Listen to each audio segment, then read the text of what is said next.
अमीर बनना है, बहुत अमीर बनना है। उसके लिए हमें क्या करना है? झाड़ू आता है सीख वाला और बुधवार के दिन सुबह उठकर नहा धोकर वो झाड़ू अपने सर के ऊपर से एंटी क्लॉक 7 बार घुमाना है। तो क्या शनिदेव से डरना चाहिए? बिल्कुल डरना चाहिए। देखो शनिदेव सभी देवी देवताओं के अंदर सबसे ज्यादा प्रकोप उन्हीं का रहता है। पहले का समय था जब अरेंज मैरिजेस होती थी और अच्छे लंबे रिश्ते चलते थे, बट अभी काफ़ी ज़्यादा केसेस देखे जा रहे हैं कि डिवोर्स हो रहे हैं। क्या उसका कोई कारण एस्ट्रोलॉजी से रिलेटेड है? बिल्कुल है। इसके अंदर देखो, इसके अंदर दो प्रकार के दिक्कत होती है। सबसे पहले इसके अंदर कई मतलब रिश्तों के अंदर थर्ड पर्सन शामिल हो जाता है। ऐसा लव रिलेशनशिप टॉक्सिक होता जा रहा है, डिवोर्स हो रहे हैं जल्दी, तो इनके कोई उपाय भी हैं? बिल्कुल, इसके अंदर कई उपाय है। आप इसको वशीकरण सिर्फ तांत्रिक अघोरी तक ही सीमित रहता है या फिर एस्ट्रोलॉजर्स ब्राह्मण भी वशीकरण से कुछ रिलेशन रखते हैं? बिल्कुल सब अपनी अपनी जगह पे कार्य कर सकते हैं इस चीज़ का। ये नहीं है कि वशीकरण सिर्फ अघोरी और तांत्रिक ही कर सकते हैं। पवन जी, एक चीज़ और है कि आजकल ना काफ़ी लोग संतान प्राप्ति के लिए बहुत परेशान हैं। तो इसके अंदर क्या है कि एक मांजू फल नाम की सामग्री आती है। मांजू फल। मांजू फल नाम की सामग्री आती है और ये पंसारी की दुकान पे अवेलेबल होती है। कहीं भी आप ले सकते हैं, जिससे जो संतान प्राप्ति का जो चांस है वो बहुत जल्दी बन जाता है और उनको संतान हो जाता है। तो अगर किसी ने कुछ करवा दिया तो उसका क्या उसको ठीक किया जा सकता है? अनार का पौधा आता है, गेट में एंटर होते ही राइट साइड के अंदर वो पौधा लगना चाहिए और वो पौधा सूखना नहीं चाहिए 21 दिन के अंदर। तो आइए आज के पॉडकास्ट में हम स्वागत करते हैं एस्ट्रोलॉजर पवन शर्मा जी का। नमस्कार। नमस्कार भैया, कैसे हैं आप? मैं बिल्कुल ठीक, आप सुनाइए। बढ़िया। सबसे पहले तो बहुत बहुत धन्यवाद कि आपने अपने कीमती समय में से हमें समय दिया। आज के इस पॉडकास्ट में ना हमने कुछ ऐसी बातें करनी हैं जो शायद अभी तक किसी पॉडकास्ट में नहीं हुई, बिल्कुल और सीधी बात करेंगे आपसे, कोई घुमा फिरा के नहीं। लव मैरिजेज आजकल हम देख रहे हैं कि बहुत सी लव मैरिजेज में बहुत जल्दी डिवोर्स हो रहे हैं। स्पेशली मतलब अगर हम सेलिब्रिटीज़ की भी बात करें तो भी लव मैरिजेज में बहुत जल्दी डिवोर्स हो रहे हैं। लोग लव में मतलब पहले का समय था जब अरेंज मैरिजेज होती थी और अच्छे लंबे रिश्ते चलते थे, बट अभी लोग घर वालों की बात ना सुन के लव मैरिजेस कर रहे हैं। मतलब ऐसा नहीं कि सारी लव मैरिजेस गलत हैं, बट काफ़ी ज़्यादा केसेस देखे जा रहे हैं कि डिवोर्स हो रहे हैं या रिलेशनशिप टॉक्सिक बन जाता है। तो क्या उसका कोई कारण एस्ट्रोलॉजी से रिलेटेड है? बिल्कुल है। इसके अंदर देखो, इसके अंदर दो प्रकार के दिक्कत होती है। सबसे पहले इसके अंदर कई मतलब रिश्तों के अंदर थर्ड पर्सन शामिल हो जाता है, जिसकी वजह से वो रिश्ता कमज़ोर पड़ जाता है और वो टूट जाता है। क्योंकि थर्ड पर्सन दो तरीक़ों से काम करता है।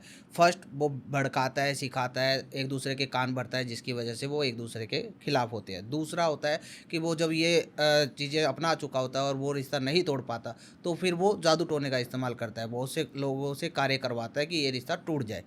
तो उसकी वजह से वो रिश्ता टूट जाता है।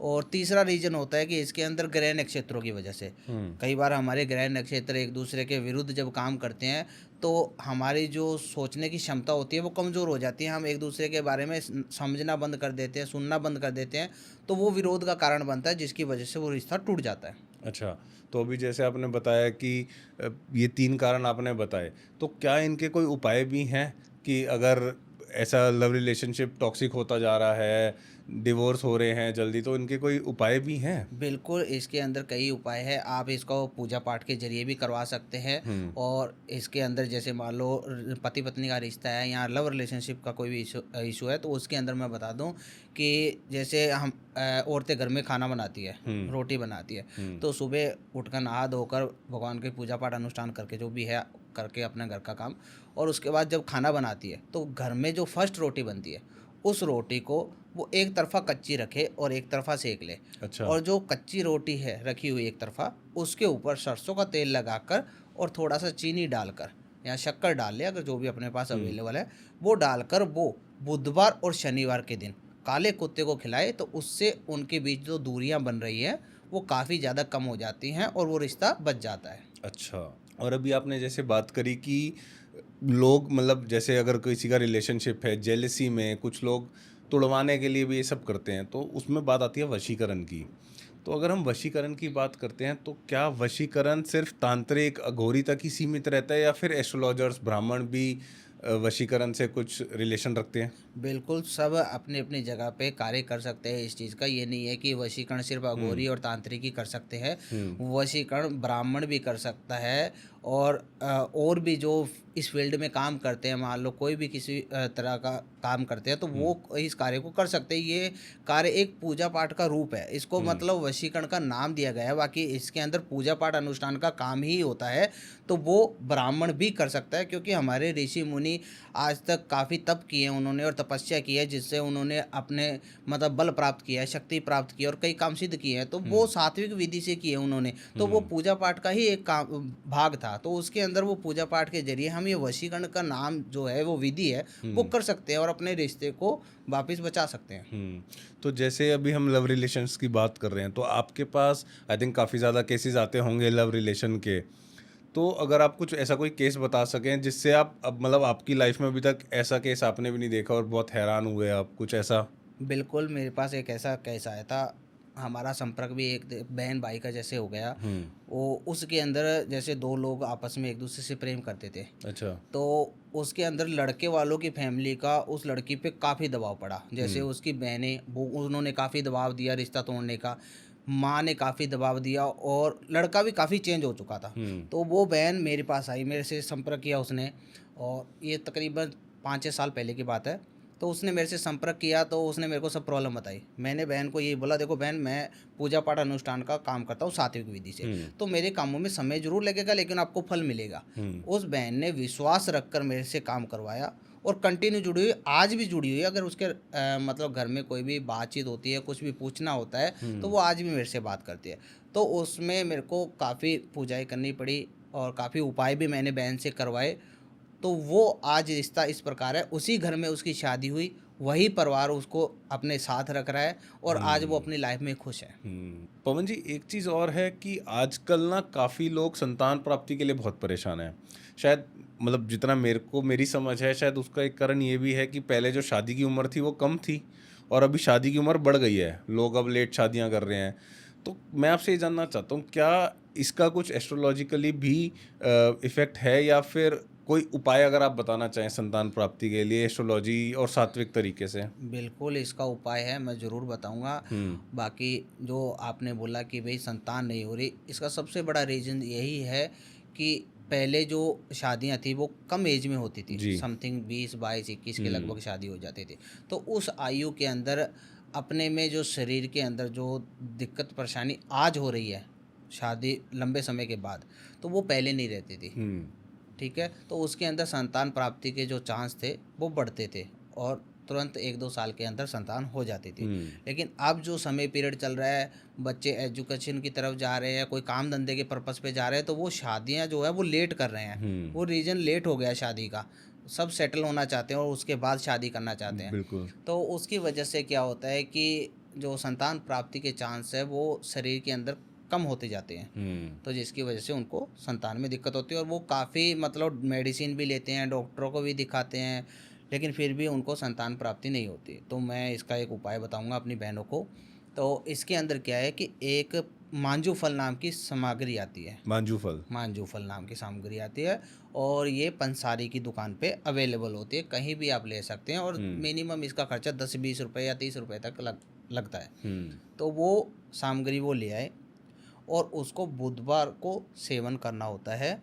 और जब वो सेवन कब करना है, जब अपने महीने का लास्ट डे चल रहा है, मासिक धर्म जो अच्छा। होता है उसका लास्ट डे चल रहा है, उस दिन सुबह नहा धोकर वो मांजू फल गाय के दूध के साथ, गाय का दूध कच्चा रखना है, उसको उबालना नहीं है, गर्म नहीं करना, कच्चा दूध रखना है, और उस दूध के साथ उसका सेवन करे। और सेवन करने के बाद जो है मतलब अपना जो पति का रिश्ता है, पति पत्नी का रिश्ता है, वो कंटिन्यू रखे, जिससे जो संतान प्राप्ति का जो चांस है वो बहुत जल्दी बन जाता है, और उनको संतान हो जाती है। अच्छा। पवन जी, एक चीज़ और पूछनी है कि मैंने ना ऐसा भी देखा है कि कुछ घरों में सब कुछ अच्छा चल रहा है, बहुत खुश हैं, घर परिवार, काम धंधा सब अच्छा चल रहा है, एकदम से काम धंधा खराब होना स्टार्ट हो गया, घर में लोग बीमार होने स्टार्ट हो गए। तो क्या इसका कोई मतलब ये सिर्फ ऊपरी हवा या लोगों का वहम, तंत्र या एस्ट्रोलॉजी का कोई रिलेशन है इन सब चीज़ों से? जी बिल्कुल, हर चीज़ का इसके अंदर मतलब रिलेशन है। क्योंकि देखो ये क्योंकि वहम नहीं होता। हाँ, मैं यही बोल रहा हूँ क्योंकि बहुत से लोग ना ऐसा बोलते हैं कि अगर किसी को कोई राय दे कि शायद आपके कुछ ग्रह खराब चल रहे हैं, तो वो काफ़ी लोग नहीं मानते, जो वो ये कहते हैं कि ये आपका वहम है। देखो मानना चाहिए, हुँ, जो चीज़ का वजूद है ना उसी का नाम लिया जाता है। तो धरती पे हर चीज़ अवेलेबल है, हुँ, हर चीज़ का एक वजूद है। हुँ, तो इसके अंदर देखो दो कारणों से दिक्कत होती है। एक तो आजकल का जो टाइम पीरियड है वो इस प्रकार से चल रहा है कि भाई भाई का नहीं है, वो उससे जलता है। हुँ, आस पड़ोस वाले लोग हैं वो एक दूसरे से जलते हैं, तो वो हंसता खेलता परिवार जब रहता है तो उसको देख के खुश नहीं होते। हुँ, तो वो इसके अंदर कुछ नेगेटिव क्रिया या कोई भी जादू टोने का कार्य करते हैं, जिससे वो परिवार मतलब नीचे डाउन आना शुरू हो जाता है, सब एक दूसरे के खिलाफ हो जाते हैं और परिवार बिखर जाता है और कईयों को हेल्थ इशू भी लग जाता है। हुँ, दूसरा इसके अंदर होता है कि अपने मतलब ग्रह नक्षत्र होते हैं, घर के सभी सदस्यों के जो नाम है उसके आधार पे, जन्म के आधार पे ग्रह नक्षत्र जो चलते हैं चाल चलन के, उसके अंदर कई व्यक्तियों के अंदर नाड़ी दोष उत्पन्न हो जाता है। अच्छा। वो कभी भी हो सकता है हुँ, नाड़ी दोष, उसकी वजह से भी घर परिवार में कलेश, लड़ाई झगड़ा जो बढ़ता है वो बढ़ता चला जाता है, बीमारियां आ जाती हैं। और बीमारियों का समाधान हम काफ़ी करवाने की हुँ, कोशिश करते हैं, मेडिसिन भी लेते हैं, लेकिन उससे कोई फ़र्क नहीं पड़ता। हुँ, और अपना परिवार धीरे धीरे डाउन होना शुरू हो जाता है और काम काज तो बिल्कुल ठप हो जाता है। हुँ, इनकम जो बहुत बढ़िया चल रही थी, अपना काम काज बिल्कुल अच्छे से चल रहा था, तो वो काम काज एकदम से डाउन हो जाता हुँ। है। तो इसका कारण भी है जो अपने अंदर अपने घर परिवार के अंदर जो डाउन आने का चांस है वो बनते हैं। अब इसका उपाय ये है कि तो मैं आपको सॉरी रोक रहा हूँ यहाँ पर, जैसे आपने अभी 2 चीज़ें बताई, एक तो कि किसी ने टोना-टोटका करा दिया और दूसरा नाड़ी दोष। तो पहले हम आते हैं टोने-टोटके पे। अगर किसी ने कुछ करवा दिया, तो उसका क्या उसको ठीक किया जा सकता है? और उसके क्या उपाय हैं, अगर आप कुछ बता सको कि उनसे बचा कैसे जाए? ठीक करवाना तो बात की बात है कि अगर कोई कुछ कर भी रहा है, तो उसका असर ही ना हो, कि ऐसे कुछ चीज़ें हैं जो जिनसे वो बच ही जाए, मतलब इनसे एक व्यक्ति। देखो इसके अंदर क्या होता है कि जो किए कराए की दिक्कत होती है, हुँ, ये वो जो भी लोग करवाते हैं उनको वो मतलब अच्छा लगता है कि भाई उसका परिवार ख़राब हो जाए और वो हुँ, नीचे डाउन हो हुँ, जाए, तो उनको तो वो आदत होती है। लेकिन हुँ। उससे बचने के लिए हमें एक तो पूजा पाठ का काम करवाना चाहिए। पूजा-पाठ का काम मतलब? मतलब अगर किसी घर परिवार पे बुरी चीज़ का असर है, कुछ भी हुँ, किया कराया है, तो उसका वो पूजा पाठ अनुष्ठान के जरिए समाधान करा ठीक सकता है है, किसी भी ब्राह्मण से। ठीक है। ठीक है। और दूसरा इसके अंदर जो भी मतलब नाड़ी दोष की मैंने बताई है, हुँ, तो नाड़ी दोष के अंदर भी वो पूजा पाठ अनुष्ठान के जरिए ही इसका समाधान करा सकते हैं। और अगर किसी चीज़ से बचाव रखना है, हुँ, मतलब कोई भी दुश्मन अपने पे बार बार कुछ करवा रहा है, हुँ।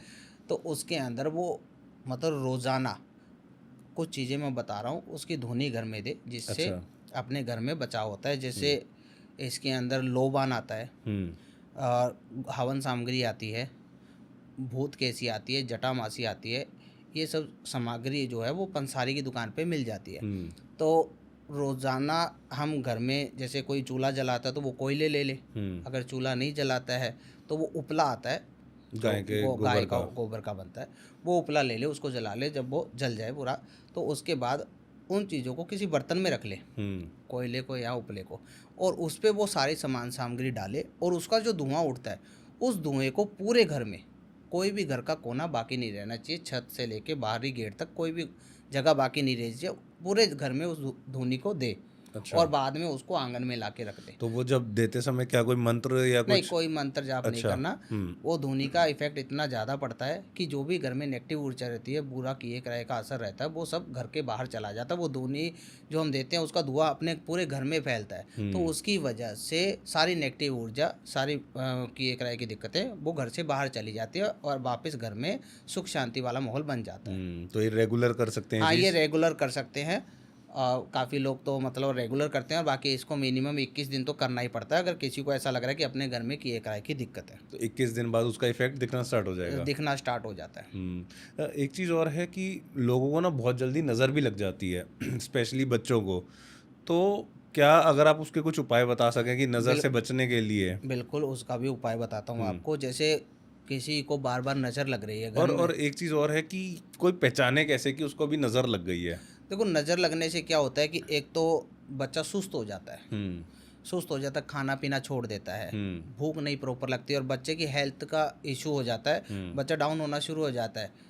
तो उसके अंदर मतलब उसको कई प्रकार के रोग वगैरह जो है वो लगने शुरू हो जाते हैं और वो बच्चा रोता रहता है रात को सोते समय। बिना मतलब के हाँ चिड़चिड़ा हाँ, रहेगा। चिड़चिड़ा हो जाता है, रोने लग जाता है, सोते सोते ऐसे मतलब बॉडी को हिलाना, रोने लग जाना, ये सब होते हैं। तो इसके अंदर हमें क्या करना चाहिए, एक तो घर के बाहर अपना जो मेन गेट होता है उसके दोनों पिलर पे स्वास्तिक का निशान, जैसे हमें टाइलें भी मिलती हैं आजकल, स्वास्तिक के निशान की टाइलें मिलती हैं, तो वो टाइलें अपने दोनों पिलरों पे बाहर लगवा देनी चाहिए। ठीक है। इससे नज़र दोष है वो ख़त्म होता है और बार बार नहीं होता। दूसरा, अपने को बुधवार के दिन जब दोनों टाइम मिलते हैं, शाम के वक्त जब दिया बत्ती होती है, मंदिरों में आरती होती है, उस वक्त जब सूरज ढल रहा है। हाँ, सूरज ढल रहा है, वो तो सभी को पता चल जाता है। जब मंदिरों में आरती होती है तो वो सब गूंजती है, तो सबको पता चल जाता है कि अब ये पूजा आरती का टाइम हो गया। तो उस समय राई जो होती है आम घरों में मिल जाती है, सबके पास हो जाती है और बाकी अवेलेबल भी हर जगह मिल जाती है। तो राई लेकर छत से स्टार्ट करें, छत से उसको धीरे धीरे फेंकना चारों तरफ, घर के पूरे मतलब आंगन में, कमरों में, किचन में, सभी तरफ आंगन तक, उसको मेन गेट तक उसको डाल दे। मतलब हाथ से यूं फेंक हाँ, दिया हाथ बस। से फेंकते हुए उसको आ जाए। और दूसरे दिन सुबह प्रातःकाल उठकर झाड़ू से उस सारी राई को घर के बाहर निकाल दे। उससे घर में जो भी नज़र दोष है वो सारा उसी के साथ बाहर निकल जाता है। अच्छा। तो ये बुधवार वो कर सकते हैं। और जैसे आपने बताया कि छत से स्टार्ट करना है, एक छोटा सा क्वेश्चन आया है कि आजकल जैसे अपार्टमेंट हो गए हैं 10-10 फ्लोर पे, आपके फ्लोर के ऊपर ही कोई और रह रहा है, उस केस में क्या करना है, अपने घर में ही सिर्फ फेंक दें? उसके अंदर फिर हॉल से स्टार्ट करें, जो अपना घर के अंदर जो मेन हॉल होता है, चाहे वो मतलब फ्लैट बने हो या कोई भी हो, तो उसके अंदर हॉल तो सभी के अंदर होता है। तो हॉल से वो स्टार्ट करे, सभी रूमों में या किचन में सब में करे और उसके बाद उसको दूसरे दिन, अगले दिन सुबह प्रातःकाल उसको घर से बाहर निकाल दे, जिससे नज़र जो होती है वो हट जाती है और निकल जाती तो है। ये तो आपने बता दिया कि अगर घर पे नज़र लगी हुई है, एक व्यक्ति विशेष पे नज़र लगी है, तो उसके लिए क्या करना है? व्यक्ति पे नज़र लगी हुई है तो वो व्यक्ति भी उसी घर में रहता है ना। अच्छा। वो उसी घर में रहता है, रात को सोता भी उसी घर में है। तो वो अगर व्यक्ति पे भी लगी हुई है तो उसके साथ वो भी चीज़ निकल जाती है। तो उस घर में जितने भी लोग रह रहे हैं उसका प्रभाव सब पे ही होगा। चाहे वो व्यक्ति दिन में बाहर है लेकिन रात्रि काल में तो वो घर में ही आएगा। तो रात्रि काल में आप ये कार्य करोगे तो जब रात को सो के उठता है तो वो इंसान तो उसी में घर में रह रहा है ना, तो उससे जब वो सुबह उठेगा तो आप वो झाड़ू से सब राई बाहर निकालोगे तो उसके साथ उस मनुष्य के शरीर से भी वो जो नज़र है वो निकल जाएगी। जी। अब आपसे ना एक काफ़ी बड़ी चीज़ पूछने वाला हूँ, काफ़ी इंपॉर्टेंट चीज़ जो आई थिंक सबसे ज़्यादा एस्ट्रोलॉजर से पूछी भी जाती है लव रिलेशनशिप्स के बाद, कि पैसा चाहिए। बहुत से लोगों का क्वेश्चन है कि हमें पैसा चाहिए, हमें अमीर बनना है, बहुत अमीर बनना है, तो उसके लिए हमें क्या करना है? देखो, सबसे बड़ी बात तो हमें कर्म करना चाहिए। कर्म करेंगे, मेहनत करेंगे तो ही पैसा आएगा। ऐसे मैं घर में सो रहा हूँ और ऐसे कह दूँ कि भाई नोटों की बरसात हो जाए तो वो तो नहीं होती। कर्म करेंगे तो ही फल मिलेगा। और जो लोग काम धंधा कर रहे हैं फिर भी उनको मतलब काफ़ी प्रयास के बाद भी सफलता नहीं मिल रही और कामकाज नहीं चल रहा है, तो उसके लिए मैं कुछ उपाय वगैरह बताता हूँ। जैसे मंगलवार के दिन झाड़ू आता है सीख वाला, जिसको बांस वाला झाड़ू भी बोलते हैं। तो वो झाड़ू मंगलवार के दिन दोपहर तक ला के रख ले, क्योंकि संध्या काल में कभी झाड़ू और नमक नहीं खरीदना चाहिए। अच्छा। तो मंगलवार के दिन उसको दोपहर तक ला के रख ले और बुधवार के दिन सुबह उठकर नहा धोकर वो झाड़ू अपने सर के ऊपर से एंटी क्लॉक 7 बार घुमाना है। घुमाकर वो झाड़ू किसी मंदिर या गुरुद्वारे में चढ़ा देना है और ऐसी जगह पे चढ़ाए जहाँ पे वो यूज आए, पड़ा नहीं रहना चाहिए। आज मान लो मैंने वो चढ़ा दिया और वो पड़ा ही है कोने में, कोई काम नहीं आ रहा, तो उसका कोई फायदा नहीं है। वो यूज आएगा, घसेगा, तो जैसे जैसे वो घसेगा अपने रास्ते में जो भी रुकावटें आ रही हैं काम का धंधे के अंदर, वो रुकावटें दूर होती हैं और कामकाज में बढ़ोतरी होती है और सफलता मिलती है, तो पैसा अपने आप आएगा। तो ये उपाय वो सभी लोग कर सकते हैं जी। और काफ़ी लोग प्रॉपर्टी के लिए भी बहुत परेशान रहते हैं, है ना? तो क्या एस्ट्रोलॉजी में रियल एस्टेट प्रॉपर्टी के लिए भी कुछ टोटका कहना सही रहेगा या नहीं पता नहीं, बट क्या कोई सॉल्यूशंस हैं? बिल्कुल, इसके अंदर भी सोल्यूशन है। देखो, कई इसके अंदर प्रॉपर्टी खरीदना चाहते हैं, कई प्रॉपर्टी अपनी सेल करना चाहते हैं। ऐसे बहुत से लोग हैं जिनकी बिकी नहीं रही प्रॉपर्टी। हाँ, तो उसके बेसिस पे भी बताते हैं। जैसे मान लो कोई खरीदना चाहता है, फर्स्ट ठीक है, अपना वो रीजन है, कोई खरीद रहा है प्रॉपर्टी, लेकिन उसका चांस बनते हैं लेकिन वो हट जाते हैं, वो प्रॉपर्टी नहीं खरीद पाता, पैसे हैं उसके पास, सब काम हो गया लेकिन फिर भी वो प्रॉपर्टी नहीं खरीद पाता, तो इसके अंदर उस व्यक्ति को अपने नाम के आधार पे अपनी जन्म कुंडली बनवाकर और उसके अंदर ग्रह नक्षत्रों का चाल चलन देखना चाहिए कि कौन सा ग्रह नक्षत्र की वजह से अपने को ये दिक्कत हो रही है जिसकी वजह से हम प्रॉपर्टी नहीं खरीद पा रहे हैं या कोई मकान नहीं खरीद पा रहे हैं। तो वो पूजा पाठ के जरिए उसका मतलब समाधान हो जाता है, या किसी ग्रह का प्रभाव ज़्यादा पड़ रहा है अपने पे तो उसको शांत भी किया जाता है। माला जाप होती है, मंत्र होते हैं, पूजा पाठ का काम होता है जिसके अंदर हम उसके जरिए मतलब उनका समाधान करके प्रॉपर्टी खरीद सकते हैं और अपने को फिर वो उसमें लाभ मिल जाता है और प्रॉपर्टी हम ले सकते हैं। दूसरा, कोई प्रॉपर्टी सेल करना चाह रहा है और उसकी प्रॉपर्टी काफ़ी समय से सेल नहीं हो रही, तो उसके अंदर दो चीज़ें बताता हूँ। मतलब एक तो जैसे किसी की कच्ची ज़मीन होती है, कोई प्लॉट वगैरह सेल कर रहा है या कोई मकान सेल कर रहा है, उसके अंदर कच्ची ज़मीन मिल जाती है। और दूसरा, इसके अंदर कई लोग के फ्लैट वगैरह होते हैं, वो फ्लैट सेल करना चाहते हैं तो वो भी नहीं हो रहे। तो दोनों के अंदर मैं आपको बताता हूँ, अनार का पौधा आता है। अच्छा। अनार का पौधा मार्केट से ले आए, अगर अपने घर कच्ची या प्लॉट कच्चा है तो उसके अंदर वो पौधा लगा दे गेट के पास। गेट में एंटर होते ही राइट साइड के अंदर वो पौधा लगना चाहिए और वो पौधा सूखना नहीं चाहिए। अच्छा। अनार का पौधा सूखना नहीं चाहिए, वो हरा रहना चाहिए। उसको किस प्रकार से आप रखते हैं, पानी डालते हैं, उसके देखभाल करते हैं, जो भी है, लेकिन वो हरा रहना चाहिए। वो हरा रहेगा तो उसके अंदर क्या है कि 21 दिन के अंदर वो चांस बन जाते हैं कि वो प्रॉपर्टी सेल हो जाती है। अच्छा, 21 दिन में अपना प्रभाव दिखा देगा। बिल्कुल प्रभाव दिखाता है। और अगर कोई फ्लैट सेल करना चाहता है और उसके कच्ची जगह नहीं है, वो नहीं लगा सकता, तो वो किसी गमले के अंदर भी उस चीज़ को लाकर और रख सकता है। घर के बाहर, हाँ, गेट के घर बाहर। के बाहर फ्लैट के अंदर तो वो नहीं रख सकता, लेकिन घर के बाहर फ्लैट के अंदर वो उसको बाहर रख सकता है गेट के पास राइट साइड में। तो उस पर भी वो इफेक्ट डालता है और वो प्रॉपर्टी जल्दी सेल हो जाती है। इसी बात से ना मेरे को एक चीज़ और याद आती है कि कभी कभार ऐसा भी होता है कि घर में कोई कोई नया साधन लेके आए, मोटरसाइकिल, स्कूटर, कार, तो वो ऐसा बोलते हैं कि वो फल नहीं रही, कि कुछ ना कुछ लगा ही रहता है कि कभी ख़राब हो रही है, कभी छोटा मोटा एक्सीडेंट हो गया। तो क्या ऐसा इसका रिलेशन भी है एस्ट्रोलॉजी से? हाँ बिल्कुल है, इसके अंदर एस्ट्रोलॉजी के अंदर इसका मैं बताता हूँ। इसके अंदर और फर्स्ट आपने और कोई पर्टिकुलर दिन भी है कि इस दिन तो खरीदना ही नहीं चाहिए या इस दिन खरीदना ही चाहिए? बिल्कुल मैं बताता हूँ। देखो, अपने इसके अंदर जब भी हम कोई साधन लेके आते हैं, चाहे वो मोटरसाइकिल है या स्कूटी है या गाड़ी है, कुछ भी ला रहे हैं, तो उसको अपने को शनिवार को नहीं लेना चाहिए। शनिवार को नहीं लेना? शनिवार को बिल्कुल भी नहीं लेना चाहिए, क्योंकि इस पे लोहे का मतलब अब बनता है ये सब चीज़ें। अच्छा। और लोहे पे शनि का वास होता है, तो इसलिए शनिवार को ये चीज़ें नहीं खरीदनी चाहिए। खरीदना है तो इसको बुधवार को खरीदें, शुक्रवार को खरीदें, वो बेस्ट रहता है। और दूसरा, जब भी खरीदें तो पहले राहु काल देखें। राहु काल हर दिन प्रतिदिन बदलता है, टाइम बदलता है। कभी मतलब 12 से 1-1:30 बजे तक रहता है, कभी 1:30 से 3:30 रहता है, ऐसे मतलब समय के हिसाब से बदलता है। तो किसी भी ब्राह्मण के द्वारा वो ये पूछ ले कि राहु काल कितने बजे से कितने बजे राहु तक है। काल के समय नहीं हाँ, खरीदना? राहु काल के अंदर हमें वो साधन नहीं खरीदना चाहिए। और इसके अंदर अभिजीत मुहूर्त होता है। अच्छा। जब हम कोई भी चीज़ लेते हैं, साधन लेते हैं या प्रॉपर्टी ले रहे हैं, कुछ भी ले रहे हैं, तो अभिजीत मुहूर्त सबसे बेस्ट रहता है। उसके अंदर अगर हम साधन लेते हैं या ज़मीन लेते हैं, मकान लेते हैं, कुछ भी है, तो वो हमें फलता भी है और उसमें दिन रात तरक्की भी होती है। जी। और क्या कुछ ऐसी भी चीज़ें हैं कि जैसे हम प्रॉपर्टी की अगर बात कर रहे हैं कि घर में बिल्कुल भी नहीं होनी चाहिए एस्ट्रोलॉजी के हिसाब से, और कुछ ऐसी चीज़ें भी बताओ कि जो होनी ही चाहिए? देखो, एस्ट्रोलॉजी के हिसाब से घर में जो चीज़ें नहीं होनी चाहिए, तो उसके अंदर सबसे पहले टूटा हुआ कांच नहीं होना चाहिए। अच्छा। कांच बिल्कुल भी, कांच की कोई भी वस्तु है, कोई गिलास है या कोई भी वस्तु है कांच की, वो नहीं रखनी चाहिए। फटे पुराने कपड़े नहीं रखने चाहिए, टूटी हुई चप्पलें नहीं रखनी चाहिए, टूटी हुई कोई तस्वीर अपनी लगी हुई है वो नहीं रखनी चाहिए।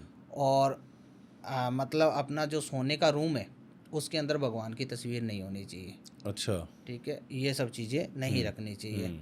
और दूसरा, अपने को मतलब जो रखने वाली चीज़ें हैं उसके अंदर हमें, जैसे घोड़े की तस्वीर आती है, 7 घोड़े? हाँ, 7 घोड़े की तस्वीर वो रख सकते हैं। मनी प्लांट है वो रख सकते हैं।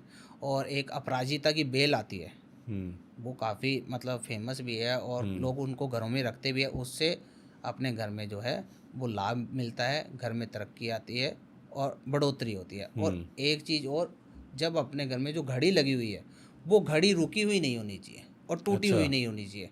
घड़ी हमेशा जो अपना समय बता रही है, अपने समय के हिसाब से अपने को गाइड कर रही है, हम उसको देख के ही चल रहे हैं, सुबह उठ रहे हैं या शाम को सो रहे हैं, जो भी है उसको देख कर ही सब काम कर रहे हैं, तो वो घड़ी कभी भी रुकी हुई नहीं होनी चाहिए, ख़राब नहीं होनी चाहिए। अगर ख़राब है तो उसको बाहर फेंक दो, दूसरे ले आओ। अगर रुकी हुई है तो उसमें भाई जो भी मिस्टेक है या सेल वगैरह डालना जो भी है उसको सही होके रखो, वो सबसे बेस्ट रहता है। क्योंकि ऐसा भी बोलते हैं कि हाथ में भी जो घड़ी पहनी है वो भी रुकी हुई नहीं रुके पहननी उससे चाहिए। अपना समय रुक जाता है, अपना बढ़ोतरी है वो रुक जाता है। जो अच्छा समय आना है शायद वो हाँ, डिले हो जाता वो है। डिले हो जाता है। हम्म, आज मान लो हमें कहीं जाना है, कहीं भी जाना है और हमारा टाइम रखा हुआ है 11 बजे का, मान लो हमें 11 सवा 11 निकलना है और अपनी घड़ी ख़राब हो गई और अपनी घड़ी में अभी 10 ही बज रहे हैं और समय वहाँ पे 11 से ऊपर निकल चुका है, तो हम वो मतलब जाने का जो समय है वो निकाल देंगे।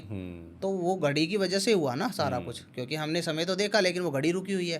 तो अपना जो भी मान लो हमें कोई चीज़ लेनी थी तो वो समय निकल गया, अब हम वो चीज़ नहीं ले पाते। भैया एक चीज़ और पूछनी थी कि जब हम स्टार्टिंग में जो बात कर रहे थे, आपने कुछ टोने टोटके की हम बात कर रहे थे, तो क्या एस्ट्रोलॉजी में ब्लैक मैजिक का सॉल्यूशन भी है? बिल्कुल, एस्ट्रोलॉजी में ब्लैक मैजिक का सलूशन है और इसका समाधान आप पूजा पाठ अनुष्ठान के जरिए किसी भी ब्राह्मण से कहीं से भी करवा सकते हैं जहाँ पे आपको बिलीव हो। तो वहाँ पे आप पूजा पाठ के जरिए इसका समाधान ले सकते हैं। कई लोग इसको उपायों के जरिए भी समाधान करने की कोशिश करते हैं, लेकिन इसके अंदर क्या होता है कि वो उपायों को अच्छी तरीके से पढ़ते नहीं है, देखते नहीं है, सुनते नहीं है कि किस प्रकार से क्या उपाय करना है, और वो उसका समाधान करने के लिए खुद ही मतलब प्रयास करते हैं। तो उसके अंदर क्या होता है कि जब वो प्रयास करते हैं तो वो कई बार उपाय गलत कर देते हैं, और उपाय गलत करने से क्या होता है कि लाभ की बजाय हानि मिलनी शुरू हो जाती है। बुराई ख़त्म करनी है लेकिन उन्होंने वो उपाय जो है, टोटका जो है वो गलत किया, तो वो बुराई ख़त्म करने की बजाय वो बुराई और ज़्यादा बढ़ गई, वो जिससे अपना रिवर्स इफेक्ट दिखा रिवर्स हो रही है। गया, जिसकी वजह से उनको और ज़्यादा हानि होने लगे। तो मैं सबसे यही प्रार्थना करूँगा कि इसको घर में ना आजमाए, खुद प्रयास करने की कोशिश ना करे, इसको ब्राह्मण के जरिए ही समाधान करवाने की कोशिश करें, क्योंकि इसके अंदर कई प्रकार की नेगेटिव ऊर्जा होती है जो ब्राह्मण पूजा पाठ अनुष्ठान के जरिए अच्छे से इसका समाधान कर सकता है।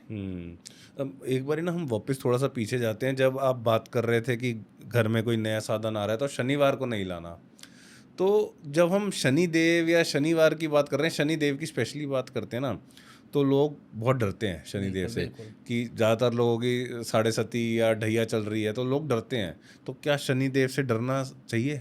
बिल्कुल डरना चाहिए। देखो, शनिदेव सभी देवी देवताओं के अंदर सबसे ज़्यादा प्रकोप उन्हीं का रहता है, और शनि की जब साढ़े सती आती है या ढैया चल रहा है तो ये कंटिन्यू रहते हैं। इनका समय पीरियड है, मान लो 2.5 साल का जो ढैया है वो 2.5 साल कंटिन्यू चलेगा, और जो साढ़े सती है वो 7.5 साल पूरी कंटिन्यू चलती है। लेकिन इसमें क्या है कि कई पल ऐसे आते हैं जिसके अंदर अपने को लाभ मिलते हैं, कई पल ऐसे आते हैं जिसके अंदर हमें हानि मिलती है, क्योंकि इसका प्रकोप शांत होता है कई जगह पे और कई समय के अंदर इसका प्रकोप बढ़ता है। तो जब प्रकोप बढ़ता है तो उसका भी समाधान है, कई प्रकार के उपाय हैं, हम जाप भी करा सकते हैं ब्राह्मण से, जिससे क्या है कि प्रकोप की शांति होती है। ख़त्म नहीं होता प्रकोप पूरी तरह से, क्योंकि वो तो जो ढैया है, ढैया के हिसाब से 2.5 साल रहेगा, और साढ़े सती है तो साढ़े सती के हिसाब से 7.5 साल रहेगा। लेकिन जब वो क्रोधित समय आता है तो उसके अंदर हम पूजा पाठ से उसका समाधान कर सकते हैं, शांत कर सकते हैं उनके ग्रहों की चाल चलन को।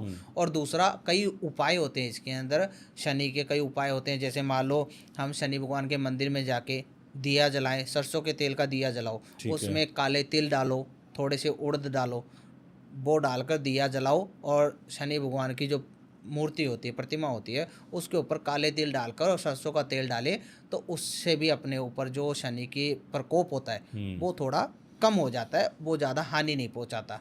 और पीपल के पेड़ के अंदर शनि का वास होता है, तो उसके पीपल के पेड़ के पास भी अगर हम दिया जलाते हैं, जैसे शनि भगवान के मंदिर के आगे जलाया, कई जगह पे मंदिर नहीं होते तो पीपल का पेड़ तो हर जगह अवेलेबल हो जाता है, तो अगर वो मंदिर नहीं जा सकता तो पीपल के पेड़ के पास भी सरसों के तेल का दीपक जला सकता है, वैसे ही उड़द और काले तिल डालकर। तो उससे भी शनि भगवान का जो प्रकोप है वो कम होता है और हमें ज़्यादा हानि नहीं मिलती। क्योंकि ऐसा भी बोला जाता है कि हर व्यक्ति की लाइफ में एक बारी साढ़े सती जरूर आती है, ऐसा है? सही है, बिल्कुल सब पे काम करती है। हर इंसान के ऊपर ग्रह नक्षत्र प्रॉपर काम करते हैं, चाहे वो किसी भी राशि का हो, और हर इंसान पे शनि की साढ़े सती हो या राहु हो, केतु हो, हर ग्रह प्रॉपर काम करते हैं और सब पे चलते हैं। तो जैसे कि अगर साढ़े सती की बात ही कर रहे हैं, तो क्या सिर्फ वो नेगेटिव आपने बताया कि दोनों दोनों समय आते हैं, बट जो पूरे 7.5 साल हैं, क्या ऐसा भी होता है कि अगर जैसे मैंने ऐसा सुना है कि किसी के लिए साढ़े सती आई है तो बहुत अच्छी है और किसी के लिए ये बहुत ख़राब है, ऐसा भी होता है कि या दोनों ही आएंगे नहीं, उसमें? दोनों ही आएंगे, अच्छे पल भी आएंगे, बुरे पल भी आएंगे। अगर मान लो शनि की साढ़े सती आई है और किसी को लाभ ही लाभ मिला है, तो उसको साढ़े सती का कोई मतलब ही नहीं रहा उसके अंदर, फिर वो प्रकोप कहाँ से मिला उसको? उसको बुरे का और अच्छे का मतलब फल कहाँ से मिलेगा? आज मान लो अपने पे साढ़े सती है, उसका प्रकोप अपने पे चल रहा है, तो प्रकोप चल रहा है, अपने को हानि आई है, हानि आई है तो वो किस वजह से आती है? वो अपने और दूसरे लोगों का मतलब एक दूसरे से परिचय करवाती है कि कौन आपके लिए सही है, इस बुरे समय में कौन आपके काम आ रहा है, कौन नहीं काम आ रहा। अच्छे समय में तो सब खड़े रहते हैं, लेकिन बुरे समय में कौन अपना साथ दे रहा है वो दर्शाता है। तो इसलिए जो शनि की साढ़े सती है या ढैया है जो भी है, वो प्रॉपर सभी पे काम करेगा, लेकिन कुछ समय उसके अंदर मतलब अच्छे आएंगे और कुछ समय है वो बुरा आएगा। तो बुरे समय में हम उपायों के जरिए उसका मतलब प्रकोप कम कर सकते हैं, जिसके अंदर अपने को वो ज़्यादा नुकसान नहीं पहुंचाता, चाहे वो शरीर पे हो या कामकाज पे हो या परिवार पे हो, किसी में भी मतलब उसका ज़्यादा दबाव नहीं पड़ता और हानि नहीं आती। और आई थिंक चाहे साढ़े सती चल रही हो चाहे ढैया चल रही हो, अपने कर्म अच्छे रखो तो बिल्कुल। आपके साथ सब अच्छा ही होगा। हाँ, शायद जो बिल्कुल। पुराने कर्म कर दिए उसका फल तो भुगतना ही वो पड़ेगा। तो देखो इस धरती पे हर इंसान को भुगतना है, जैसा करेगा वैसे पाएगा। जी। वो तो सभी के लाइफ में होना ही है। लेकिन अपना नेचर ये रखो कि अच्छा कर्म करो, सबके साथ अच्छा व्यवहार करो और जितना हो सके दान पुण्य करो। और शनि के प्रकोप के अंदर मैं आपको एक दो उपाय बताता हूँ, वो हाँ भी कर जी। सकते हैं। जैसे मान लो 7 प्रकार का अनाज ले लो, 1-1 किलो 7 प्रकार का अनाज ले लो और उसको मिक्स कर लो और उसमें एक लोहे का वस्तु डाल लो। अच्छा। और उस अनाज को मिक्स करने के बाद उसको मतलब अपने सर के ऊपर से एंटी क्लॉक 7 बार घुमा लो और उसमें उसको घर में रख लो। अनाज को रख लिया, उसमें से रोजाना सुबह उठकर 1 कटोरी, लालच नहीं करना है कि अपन एक साथ डाल आए तो प्रकोप खत्म हो गया, ऐसे नहीं करना है। रोजाना 1 कटोरी अनाज लेना है। तो जमीन में चींटियां निकलती है, देखा होगा काफ़ी जगह पे चींटियां निकलती हैं, तो वहाँ पे वो अनाज डाले, उससे प्रकोप कम होता है। पक्षियों को दाना डाला जाता है कई जगहों पे, बना हुआ है पक्षियों को दाना डालने के लिए, तो वहाँ पे उनको पक्षियों को दाना डाले तो उससे भी प्रकोप कम होता है। जी। तो बहुत बहुत धन्यवाद, आपने इतना कुछ बताया। एक छोटे सा एक आपके साथ एंड में रैपिड फायर करना चाहते हैं हम। बिल्कुल। तो इसका आप आंसर 1 वर्ड में ही दीजिएगा ठीक कि है। आप क्या सोचते हैं इसके बारे में। अगर हम बात करते हैं पैसे की, तो मेहनत या किस्मत? सबसे ज़रूरी मेहनत है, मेहनत करोगे तो सब कुछ मिलेगा। नज़र, सच या वहम? सच। वहम बिल्कुल नहीं है। नहीं, वहम नहीं है, सच है। नज़र किसी पे भी लग सकती है और उससे काफ़ी लोगों का बुरा होता है। ब्लैक मैजिक, पॉसिबल या fake? Possible. Possible. Astrology, science या बिलीफ? बिलीव करना सबसे ज़्यादा ज़रूरी है, तभी हम हर चीज़ का समाधान ले सकते हैं। कि अगर कोई बिलीव ही नहीं कर रहा है एस्ट्रोलॉजी में, तो उसको वो सॉल्यूशन पता होने के बाद भी उसको कोई उसका असर नहीं देखो, होगा, ऐसा कह रहे हो? अगर बिलीव नहीं करेगा, जैसे मैं एक मुहावरा बोलना चाहूँगा इस पे, कहते हैं कि विश्वासम प्रतिवंदनम विश्वासम प्रतिफल दायकम।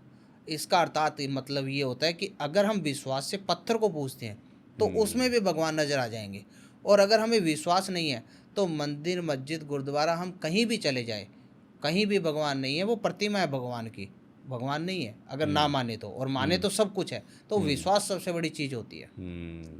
किस्मत, लिखी हुई या बदलने वाली? लिखी हुई। लिखी किस्मत हुई। जो भाग्य में लिखा है अपने, वही होगा।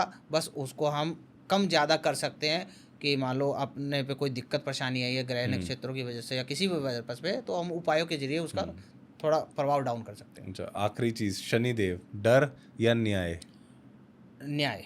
न्याय। न्याय है, शनिदेव न्याय के देवता हैं और वो सभी के साथ न्याय करते हैं। जैसे अभी आपने थोड़ी देर पहले पूछा कि किसी पे शनि का प्रकोप आता है तो उसको लाभ ही लाभ मिलता है, तो जरूरी नहीं है वो सभी को लाभ मिले, लाभ और हानि दोनों ही चलते हैं इसके अंदर। तो वही है कि जैसे आप कर्म कर रहे हो उसी के हिसाब से आपको उसका बिल्कुल, फल वो मिलेगा। तभी न्याय के देवता है।